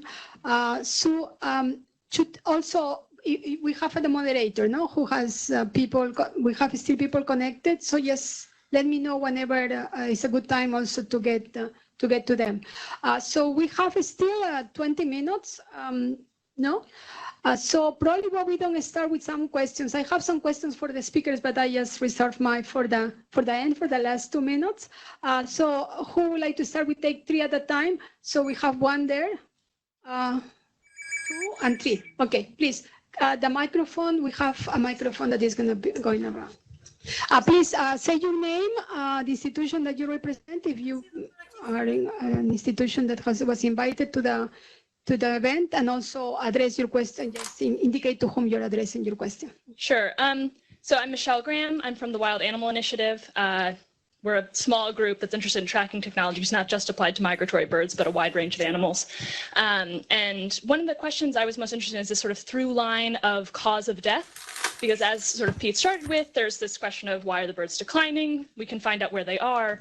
And my understanding is that the then inference pattern from where the birds are to cause of death is not necessarily always coming straight from the tracking technology, correct? So like we have that the birds are going to Colombia, and now it's a separate question to look at that area of Colombia and say, well, what's the threat there? And so I was wondering if maybe a couple of you actually could talk a little bit more about how specifically we can get from bird problem, bird location to like actual like highest priority targets for like, for example, if it seems to be a human mediated cause that's in a lot of these cases, is it deforestation? Is it birds flying into buildings? Is it disease? And sort of the question with the JPL stuff being able to detect disease, I'm just wondering if there's some more you could talk about identifying specifically causes of death and rates and things like that. I can take a first swipe at that. So it's a very challenging thing to get at, actually, because oftentimes we don't find dead bodies. There are, for larger birds, mortality sensors that are on birds that can tell us where they die. And sometimes for larger birds or larger animals with larger tracking devices, you can actually recover the tags and the bodies, so you can separate tag failure from mortality, which is fundamental to one of the problems. For a lot of these smaller birds, and for the cuckoo example that I presented, we don't expect to actually find dead cuckoos. But what we can do and what we're targeting and what we're actually moving in this next initiative after 3 billion birds, and this is not public yet, so you guys are privy to some information, is something we're calling the smoking gun initiative. It's basically trying to identify the smoking guns for that next set of birds before they actually get listed into the threatened, endangered categories, and then it's going to cost us hundreds of millions of dollars. It's actually trying to understand how survivorship varies throughout the annual cycle. Understanding when limitation happens has been something we've all been working towards for 50 years. It's something that's been very, very challenging. But if you try to get at how well populations reproduce, and then how they survive over the summer, how they survive over fall migration, how they survive over the winter, how they survive over the spring, and how that all partitions out into the full annual cycle, what you can start to do is try to understand, given reproduction, given survivorship, when the population is really limited. So you can start getting at when in the annual cycle limitation is actually happening. And then if you've used your connectivity data appropriately, if you have connectivity data, the idea is to gather those data from relevant populations throughout the annual cycle, Eastern versus Western. And those are arbitrary. Ideally, we would be using genetic units of populations. Defining populations is also a non-trivial thing. So we can continue to dig down into the weeds, but we're doing the best we can using these different populations, to say of cuckoos or of other species, that we identify or start to work with for a variety of reasons. They may not be the most biologically relevant reasons. What we try to do is to look at how different populations have changed over time from the breeding grounds. So once you start doing that, then you might get lucky and sort of all of a sudden see that you've got these, say in the cuckoo case, cuckoos from throughout their range going to this very small concentrated area where there's been enormous deforestation that's occurred over the last 20 to 30 years. Whereas during migration, with the migratory routes they're using, there's been very little deforestation. And during the breeding season where they breed, there may have been riparian habitats lost or whatever. But you can build models, we call them integrated population models, that allow you to incorporate these different types of data to then assess which of those different periods or which of those pieces of vital rate data are most sensitive to those changes. And so it's quite complicated, but there's a variety of new technologies for tracking, a variety of new modeling techniques, remote sensing techniques that are allowing us to put all this stuff together. People much smarter than me that are putting this together to actually allow us to gain insights in when and where in the annual cycle these populations are limited. That being said, it's going to be very hard to demonstrate, how important windows are from a species-specific basis, or how important cats are from a species-specific basis. We shouldn't expect that. We shouldn't have to show that. Frankly, if we know that cats are killing 1.3 to 4 billion birds a year, we know that in other intense studies, they've shown to be limiting. We know that they've contributed to the extinction of 63 species. There are broad-scale threats like that we still need to address, and we can't deal with on a species-by-species basis. So we really, truly have to use our toolbox and all the tools in those boxes to either address specific species or broad-scale threats to the best of our ability. Does that answer the question? It's not easy. Anyone else who would like to add to what Pete said? Okay, good. Okay, so we go to the next question. We had somebody here in the front. Yes, please. Thank you all. John Putnam with the National Park Service International Office. I'm going to try to squeeze in two quick questions. One, just give us a sense of the range of costs of this technology from the most basic to the most advanced, and how do we get that in enough people's hands so this really can scale up? And two, one of the frustrations I've had with this topic is it's very difficult to get like a clearinghouse of all the different studies that are being done on migratory connectivity. Is there one way that we could go, so if I want to know what species X, Y, and Z are doing, I could just go to a quick site and find that out, as opposed to having to know the right people? Okay, who wants to go with the first in the cost? Okay. I forgot. Okay, so you want. While we're waiting on the Modus side, so each tag that we deploy is around $200 per tag. And then each station, call it $5,000 is an easy one that replicates. And then from there, with all the different technologies, it typically goes up. And segue. Hello. So I brought with me today, and you're welcome to come up after and see how incredibly light these tags are. The tag in this little envelope, this cost about $150. This is a light level geolocator tag that actually was on an Arctic tern that I attached to a leg band on an Arctic tern. This tag went from Alaska to Antarctica for 2 years, actually, before I recovered it. So that's about $150. And then the more sophisticated tags, this is an Argos satellite tag with a solar panel. It's about 5 grams, which weighs about the same as an American nickel. And this is about $3,800. And actually, yeah, plus, Stu mentioned there are satellite fees that come with this. So we usually estimate about $4,000, $4,500 depending. And this tag actually, to give a nod to our local companies, this is made in Maryland, Columbia, Maryland, by Microwave Telemetry. And they actually made originally through Johns Hopkins Applied Physics Lab, made the very first bird-borne transmitters. So they're still making tags today. Go ahead. In terms of the radar, which is a little different than these technologies, but our 2 mobile units cost about $500,000 for the 2 of them together. And we've been using them for about 10 years. So they've still got a lot of life left in them. And I won't even discuss how much putting something in space costs, but the Icarus tags will be available starting in calendar 21, and they'll be $2,000 each, and the system is free to use. It operates under NASA's open data policy, and the data will be almost immediately mirrored to a system that has been mentioned already, MoveBank, which isn't quite one-stop shopping for animal movement data, but it is a very big data portal. The other remote sensing data that I mentioned that displays habitat, again, is all available under NASA's open data policy. There are no charges for using any of that information. I'll take your second question. So the migratory connectivity project is the atlas we're undertaking. We've been undertaking, we hope to have done in about a year probably, is for about 515, 520 species. It's of North America, compiled all of what we know from banding and banding recapture to the latest, greatest technology. And so it has all the publications in there.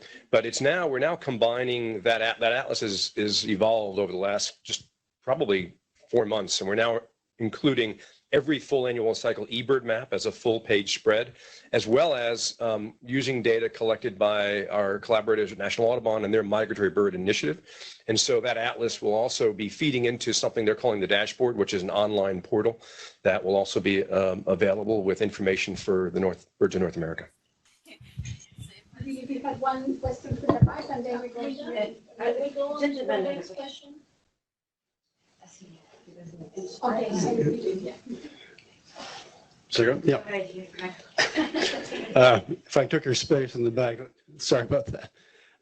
John French, I'm the director of the Patuxent Wildlife Research Center in Maryland. Just if I could add on to the cost answer a little bit. Of course, the biggest cost in all this is person time, data time, concept development, those kinds of things. So, you know, as we come to election time, when we think about the importance of supporting organizations that can develop and store data and come up with new ideas, that is really the key. The technologies are fascinating, really are, but not the most expensive. The other couple technical questions.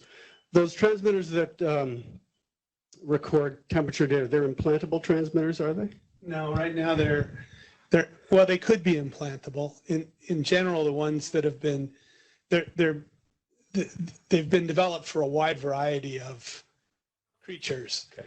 In general, they are not implanted, but they can be implanted. Right. Yeah. So on marine organisms, they're typically implanted, yes. Seals, walruses. Right. On birds, they typically ride on the back. And you can body temperature data from body temperature, air temperature, atmospheric pressure. Yeah, very good. Light level. There are a number of different configurations. Excellent, thanks. And I'm very interested in your bat monitoring data, Beth. What have you done to analyze those sonograms to identify species? And do you have algorithms that can look at the sound recording data themselves that identify different species or even different individuals, perhaps?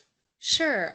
So the bat data are interesting and kind of difficult to work with in their own way.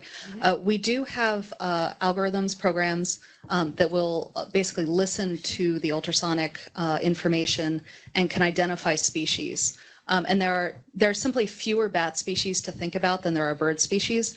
And the bats, their calls are somewhat different between species. So we're able to distinguish them a little better than I think the current technology for distinguishing birds. That software is also out there, but I think it's the bat technology is a little better. So we run, we take the acoustic data, we run it through a program. I think we use Kaleidoscope right now to identify them to species. There are a certain number of calls that are unknown as to what species they are. But there is the difficulty of the data in that if you get 50 passes by a bat in a night, it's hard to tell if that was 50 bats or one bat that was really excited and flew around 50 times. It really could be either. So when we look at these data, we try to do a lot of spatial replication. We try to move around the region and not rely too much on like one individual acoustic monitor. And we try to make sure that we're thinking about it in terms of an index to abundance and an index to activity rather than an actual estimate of what the abundance is. Yes, well, we have questions from WebEx. There are 3 questions. I'm going to start one by one. So if there is a prediction on when Icarus TAC will reach the 2G size? The 2 gram size? No. Perfect. Another question. What do you see as the long-term future of the Motus network with the miniaturization and decreasing cost of other tracking technologies?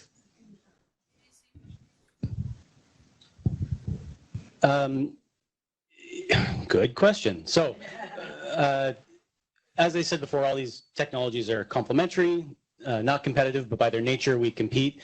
But until other technologies can provide the same level of temporal precision, so allowing to determine, when birds are departing, where they're flying, exact migration speeds, we're not far off for bigger tags. But when that gets down to the 0.2, 0.1 gram level, then Motus, in that sense, will have a competitor. It'll be relevant as long as there's researchers and collaborators finding applications to use it. We're working hard to keep that technology available and relevant. And I see the future being more of collaboration with more advanced technologies, if you want to call it that, rather than replacement. That's probably as precise as I can be. And there is a final question. I guess this one is for most of the panelists. It's about international cooperation. Birds are migrating to Latin America, and you mentioned that international cooperation is key for the success of tracking projects. If there is any strategy to involve Latin American students in research, not only as a field tech, but as a researchers to increase research capacity in Latin America, what are those opportunities in the international field, and especially for students? And seeing more for local students and researchers involved.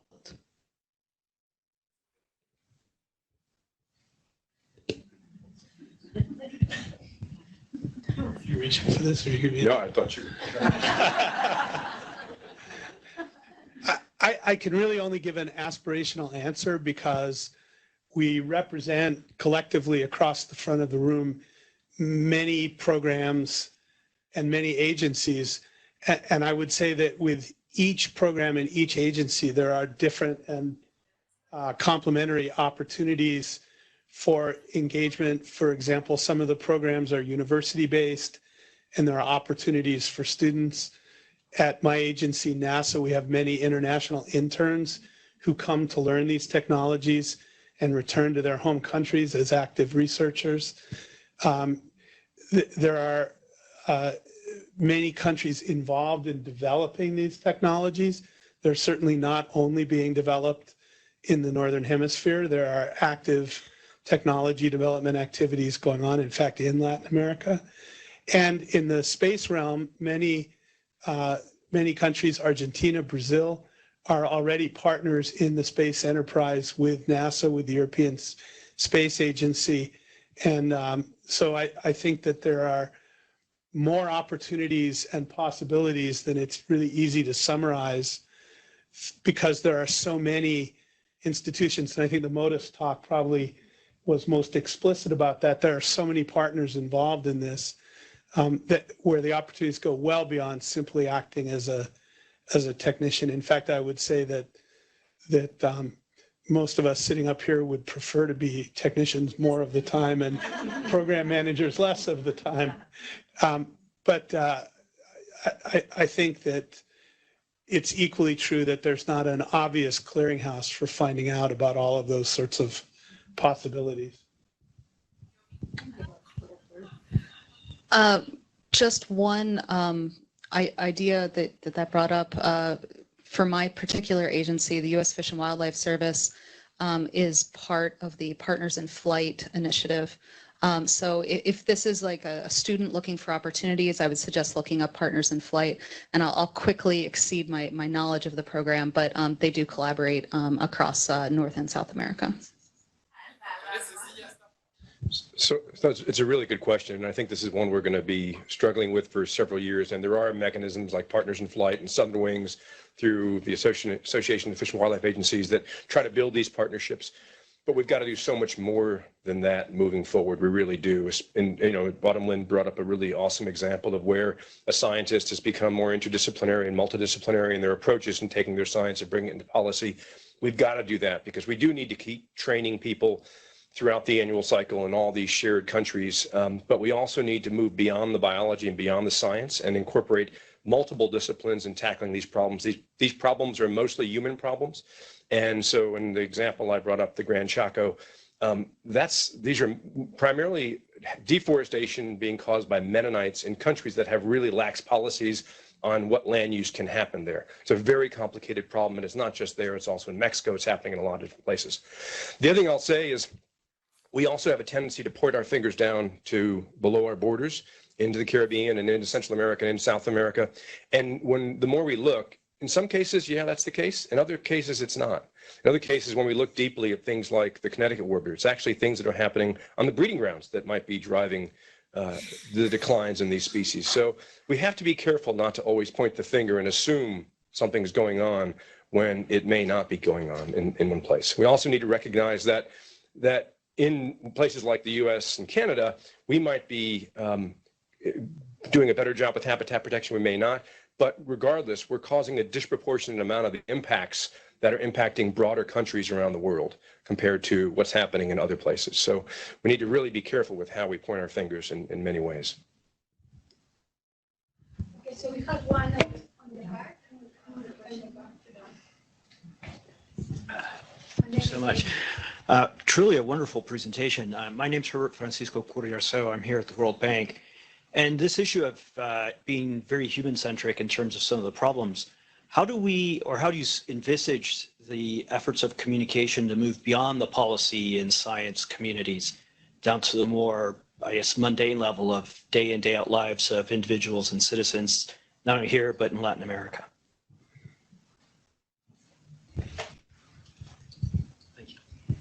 Thanks for that question. There are different levels of engaging people. I talked about the global policy level, but in communities, I mean, that drives also a number of policy initiatives. We're seeing it now with plastics and climate change coming from the ground up. And I think we're lucky on this stage to study migratory species because I think there's really no better wildlife example than migratory species to connect us across communities. We have a program at the Smithsonian Migratory Bird Center, the leader of which is here, Mary Deinlein, called Bridging the Americas, to connect classrooms that share birds across borders, and they communicate with one another through the year. And so that's starting very young to show that migratory birds are all of ours and to work together. That's just one example, but I think that's why telling really beautiful, compelling stories with these birds and showing that they do connect all of us, I think that's why the theme is so relevant this year as well. So a couple of examples. Yeah, just one quick similar example, just from the MODIS perspective, is all of the data from all of the stations is public. So you can click on any station and see what's been detected there. And likewise, we have a migration education portal where about 10 of those stations are on schools, and the number on universities and various education centers. And there's some programming and curriculum-based programming around that, focusing on specific species. There's still a disconnect, like you're talking at a much lower level. How do we reach everybody? And that still remains a big challenge. But schools is the one place where we have a captive audience. So we're not dissimilar to this. So that's where we're focusing our efforts. One more question. Yeah, sort of a follow-up to, I had a similar question. The science and the technology is quite impressive. Coming from a conservation side of the world, I'm more interested And how do we translate all that knowledge into concrete action? I was thinking about when you go to a place like Northern Colombia, or when you're trying to figure out where exactly are these birds mostly being impacted and when they're dying. And if you have some sort of a general idea, I would like to hear about, I know it's probably a bigger question than we have time, but projects that you have to work for local communities to engage civil society, to think in terms of conservation action, and how do we translate all this impressive amount and almost overwhelming, stressful amount of technology and science into concrete action in a small window of time. I mean, working with schools is great, but kids are really burdened and stressed these days with what we've done with the world. So I think it behooves us to think in terms of what we can do in the next 10 years, working really wisely with communities and employing all the methods that we have in community social based marketing and so forth. And so I'm curious as to what you all have done or have in mind, or if there's a site that where you summarize things that one could access to look in terms of an organization like ours. You know, we're looking at making a difference. So what could we do to focus our efforts where they're mostly needed? Yeah, that's that. The overarching problem that Pete tried to address earlier is how do you focus it on to specific conservation action? It's easier for some species than others, and I think I have to sort of hand it over to Autumn Lynn's example, is where it really takes champions and personal investment in local efforts is what I find to be quite effective. My only example is working with more northern communities in shorebird staging areas, where it's just an education piece. There's not necessarily a threat there. It's just opening their eyes, and it's more mitigating potential threats, or in that case, harvesting and providing education there. So I can't, without really narrowing it down, get into the specifics, but I'm hoping someone else might be able to. Well, human behavior change is not my field of study, but one really inspiring example that I was thinking of with the previous question as well is the birds I study, shorebirds and seabirds, they're often easier to catch on their northern breeding grounds. And the couple of times that I've gone to South America to work with colleagues there to catch the same birds that we share while they're spread out across beautiful, vast beaches of Argentina, it's a lot harder. So I learn a lot when I go down there. But one thing that I learned working with Patricia Gonzalez in Argentina, she's really been a personal champion for the red knot and making these amazing migrations, really dire population declines for this species. And she has worked in her community to get everyone excited about red knots. I mean, everyone is excited about the moonbird, a bird that they put a little flag on and have followed. She has seen this bird personally on the beaches of Argentina year after year after year. She's started a festival. There's a statue of the moonbird in her community. So it's that personal championship that really inspired me, and that, you know, makes me think, gosh, what am I doing with my life? But she's, I mean, and she's been doing it. And I think that's one of those places where I was just like, wow, you know, she's made it happen from just this story of this one bird that has captured an entire coast of Patagonia and really made the people of Argentina feel very proud about this bird. It's become a story from their country. So that's just one really inspiring example. How you do that to scale is probably another thing. But we need 10,000 participants. Yeah. I want to just reflect on the flip side. First, I want to echo that it really usually involves passion and commitment to make something happen. But one point that I think came up in all of the presentations is it's very hard to take action when you don't really know the right thing to do. And in many cases, there have been tremendous backlashes against conservation action when something that seemed to make sense was done and it didn't actually implement the problem.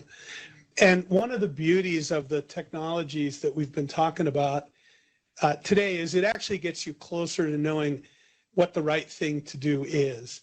And I think the Gran Chaco example is one, but we heard a number of examples where instead of feeling a vague sense of dread and unhappiness about a charismatic species that we're losing, we can actually say, well, we may or may not be able to fix the problem, but at least we know what it is. And I think that that's the flip side. Then you can empower someone to actually take action where if they put their effort into it, they will see an impact of what they've done. And the Kirtland warbler example is a really good example where something really changed as at least a significant outcome of understanding scientifically better what the actual problem was.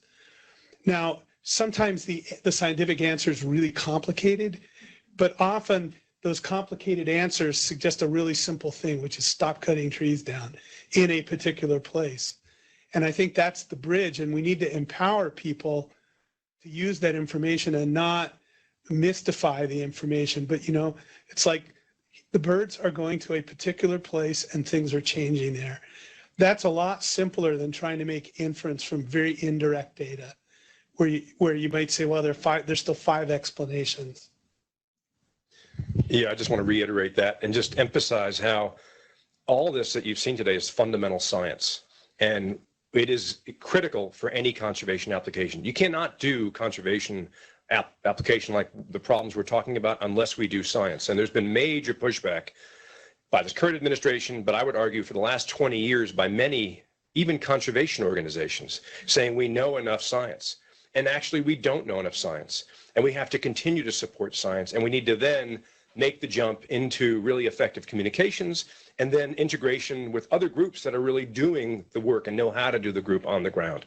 This is what sort of happened with climate change. It happened with DDT. There's lots of examples in the past where we've seen these problems, but there was data, fundamental data that was there to quantify the problem, to show us that this was the problem, that there was something to do with DDT that influenced calcium deposition, that influenced eggshell thinning, that influenced the ability for these birds to successfully reproduce young. And then it was another 20 or 30 years before, this was in the 40s in Wisconsin, before the information actually made it to a popular book and then was taken even broader into Wisconsin and then nationwide. I mean, there's lots of examples of these in the past, and we keep trying to rewrite history as we move forward. But fundamental science, investing in fundamental science is something we have to do a lot more than we're doing now. And it should not be something we're teaching kids in just starting in middle school and then in high school. It should be fundamental in elementary school. So there's lots of issues. Sorry to go off on that note, but this is what we're talking about here is fundamental science. And that's what we are all fundamental scientists for the most part. And we're trying to play conservation biologists, speaking for everybody here probably inappropriately, but because we know we have to. But there's a lot of other players and collaborators that are going to be essential if we're going to be successful at what we're trying to do. Yeah, I guess what I was trying to get at is how do we accelerate the transmission of that fantastic information from the science side of things to the action side of things? It's effective. Yeah, it's effective communications. The 3 billion birds thing that I was involved with, I was on the science side, but we also worked with a really impressive, talented communications team from all the organizations and then other organizations that weren't involved that really pushed it out there. And so it was a wonderful collaborative opportunity to really get that out there across the world, and it did. And now it's my turn to answer that question. So I've just been itching over there to be on the panel. But obviously, World Migratory Bird Day, this is something that we work on every year, all year long. And like you said, Pete, this is not a one-day event.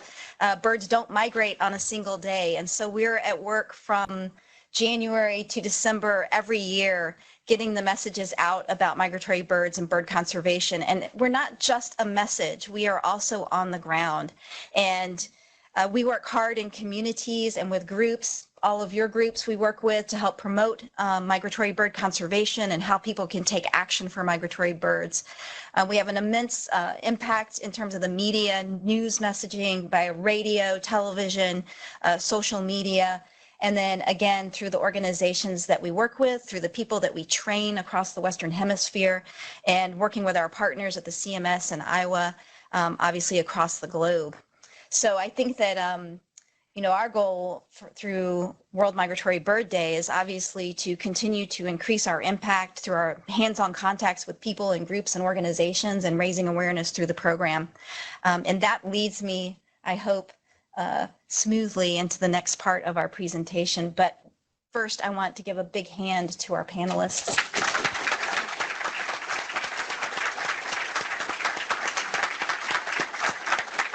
We really appreciate all of you taking your time. Those of you who had to travel to come here, coming all, out here for this discussion. I think it was incredibly important, and I hope it leads to further discussions afterwards.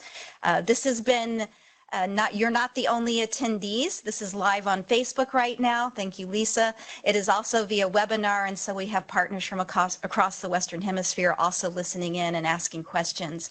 So your reach is big, and we will continue to share the messages throughout the year, as I said. But now is one of my favorite times of our program with World Migratory Bird Day, which is my opportunity to say thanks to all of you. Thanks to those of you who support the program and make it sustainable and help it to grow.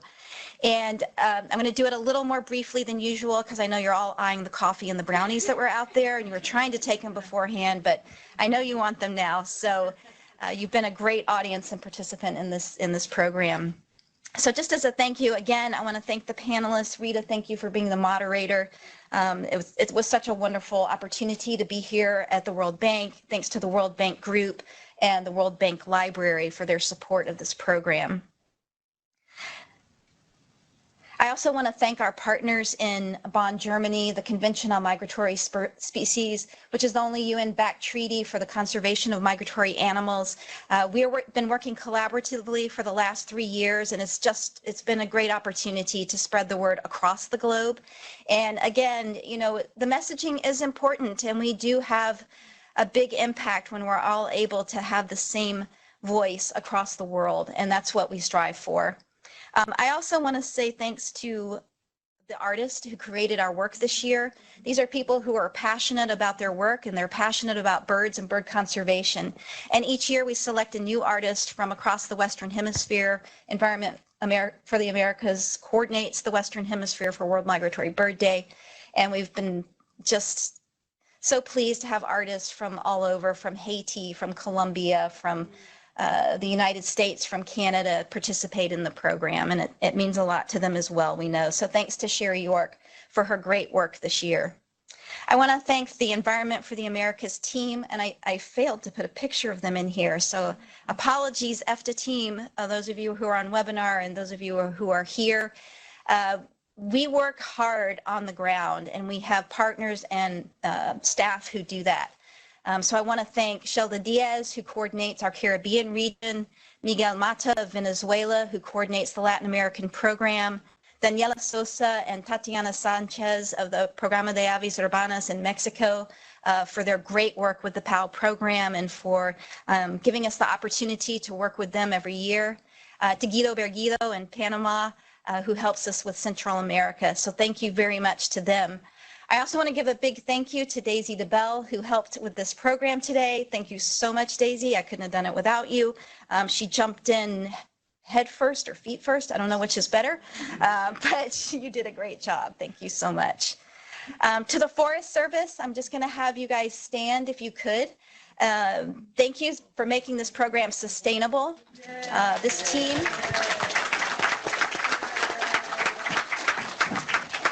This team is with us all the way, guiding us, providing support. It's what helps us to provide workshops and trainings, to attend POW meetings, to go to conferences, to present this information. This isn't the last time this will be presented. We also have a symposium coming up at the North American Ornithological Congress, and we'll be at other conferences across the Western Hemisphere. So not only do we get our messages out with people who don't have much experience with birds, but we're also out there working with researchers and students and other people who will then take this message on. The Bureau of Land Management, Jeff Walsh, of course, has been relocated to Arizona, so we're proud to have Ethan Ellsworth here. Thank you so much, Ethan, for representing the Bureau of Land Management and for your support. Joni Ellis, Director of Optics for the Tropics. Thanks, Joni, for all that you do. One of the things that everybody wants is to have binoculars to be able to see birds, and through her program, Joni has made so many people happy with the new view that they have of bird life in their countries. And we distributed dozens of binoculars to each region where we worked last year to groups doing World Migratory Bird Day programs. To the Smithsonian Migratory Bird Center, where all of this began, I always like to thank and remember Russ Greenberg, who was supportive of the founding of this program. who passed away several years ago, and we miss him dearly. And thanks very much to the Smithsonian Migratory Bird Center. I didn't see who came from there, so Mary, there you are. Thank you so much, Mary. Bob Ford, with that program that you were talking about, Partners in Flight. Thank you so much, Bob, for all the support that you provide through Partners in Flight. And this long-term program is a coalition of agencies and organizations, nonprofits, individuals, all of whom are interested in land bird conservation across the Americas.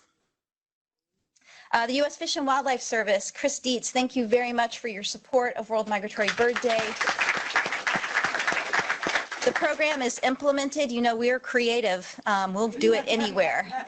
So wildlife refuges, national parks, Forest Service sites, Bureau of Land Management sites. We also are working at places like museums and libraries, schools, many creative locations where we host events and programs. So thank you very much for the support. APLIC, the Avian Powerline Interaction Committee, thanks to Sydney Clark for joining us today. She is, I'm also pleased to have Rick Lowry here with Sydney. He was formerly of APLIC, and we're pleased to have you back, Rick, to come to this program. So thanks. APLIC has also been a long-term supporter of the program. Many groups that could not join us, NOAA, National Marine Society, Sanctuary Society, Vortex Optics, who helps us also with binoculars, Songbird Essentials, and the Purple Martin Conservation Group. And then our regional partners who make it possible for us to work in different regions. Nature Canada with Ted Chesky, and also Bird Studies Canada with Stu here and their team. Again, from Mexico, Conabio and PAL, thank you, Tatiana and Daniela Sosa. I hope you're out there. Birds Caribbean with Lisa Sorensen here. Thank you very much, Lisa, for your support. And Adopta Bosque and all of the members that they brought on in Central America. I always get to do a special thank you to an educator that I consider like Educator of the Year. And I just want to give special thanks to Mike Rizzo of the U.S. Forest Service. Mike has been extremely supportive of all of our work in Latin America and beyond. And as you can see, he gets into it wholeheartedly, participating with us in many ways, not only promoting it in his home city of Chicago, but also helping us beyond borders to make everything happen. So Mike, stand up. A big thank you to you.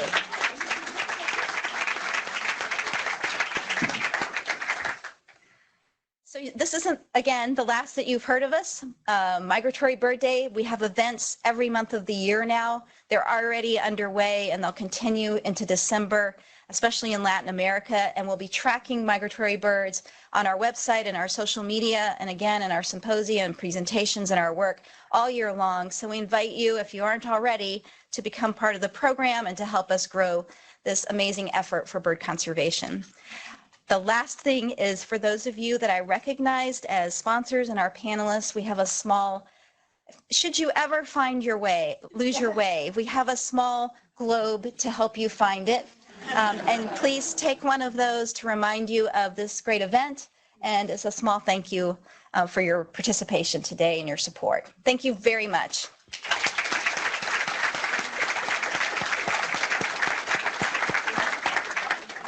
And there's coffee and donuts, or brownies.